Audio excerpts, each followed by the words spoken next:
ನಮಸ್ತೆ, ನಾನು ಸ್ವಾಮಿ ಮಾತಾಡ್ತಿರೋದು. ಶ್ರೀಕಂಠೇಶ್ವರ ಪ್ರಾಪರ್ಟೀಸಿನ ಒಂದು ಲ್ಯಾಂಡ್ ಬಂದಿದೆ. 2 ಎಕರೆ 28 ಗುಂಟೆ.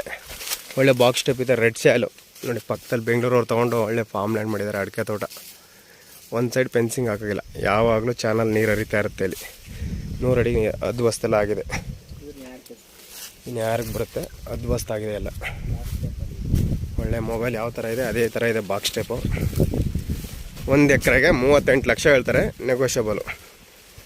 ಡೈರೆಕ್ಟ್ ಓನರ್ ಟು ಓನರ್ ಕೂತ್ಕೊಂಡ್ರೆ ಒಂದು 35 ಗಂಟೆ ಆಗ್ಬೋದು ಸರ್. ಡೈರೆಕ್ಟ್ ಓನರ್ ಸಿಟ್ಟಿಂಗ್ ಇರುತ್ತೆ ಶ್ರೀಕಂಠೇಶ್ವರ ಪ್ರಾಪರ್ಟೀಸಿಂದ. ಇಲ್ಲಿ ಭಾಳ ಹಾಕಿದ್ದಾರೆ, ಪಕ್ಕದ ಜಮೀನಿಂದ ಇದು ಮಾಡ್ಕೊಂಡಿರೋದು. ಸೂಪರಾಗಿದೆ ಲ್ಯಾಂಡ್ ಮಾತ್ರ. ರೆಡ್ ಸ್ಯಾಲ್ ನೋಡಿ.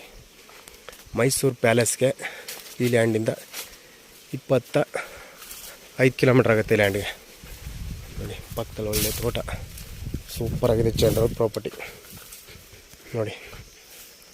ಆರಾಮಾಗಿ ಫಾರ್ಮ್ ಲ್ಯಾಂಡ್ ಮಾಡ್ಕೊಂಡು ಆರಾಮಾಗಿರ್ಬೋದು. ಸೂಪರಾಗಿದೆ, ಎಲ್ಲ ಅದ್ವಸ್ತಾಗಿದೆ. 100 ಅಡಿಗೆಲ್ಲ ನೀರು ಬರುತ್ತೆ. ನಕಾಸ ರೋಡು ತೋರಿಸ್ತೀನಿ ನಿಮಗೆ. ಡಾಂಬರ್ ರೋಡಿಂದ ಒಂದು 10 ಮೀಟ್ರ್ ಒಳಗಡೆ ಬರ್ಬೇಕಷ್ಟೇ.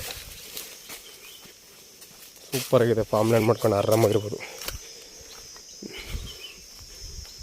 ನೋಡಿ. ಇದೆ ರಸ್ತೆ. ಇದೊಂದು ಬೆಂಗಳೂರವ್ರು ತೊಗೊಂಡು ಫಾರ್ಮ್ ಲ್ಯಾಂಡ್ ಮಾಡ್ಕೊಂಡ್ರೆ ನೋಡಿ. ನೀರು ಯಾವ ಥರ ಓಡ್ತಾ ಇದೆ, ಭಯಂಕರ ನೀರು. 3 ಇಂಚ್ ನೀರು ಓಡುತ್ತೆ. 100 ಅಡಿಗೆ ನೀರು ಇರೋದು ಇದು. ಪಕ್ಕದ ಜಮೀನಿಂದ ಇಲ್ಲಿಗೆ ತಗೊಂಡಿರೋದು ನೀರು ಇದು. ಪಕ್ಕದ ಜಮೀನಿಂದ ಈ ಜಮೀನಿಗೆ ಗುತ್ತಿಗೆ ಮಾಡ್ಕೊಂಡಿದ್ದಾರೆ. ಯಾಕಂದ್ರೆ 100 ಅಡಿಗೆಲ್ಲ ನೀರು ಬರುತ್ತೆ. ಡಾಂಬರ್ ರಸ್ತೆ.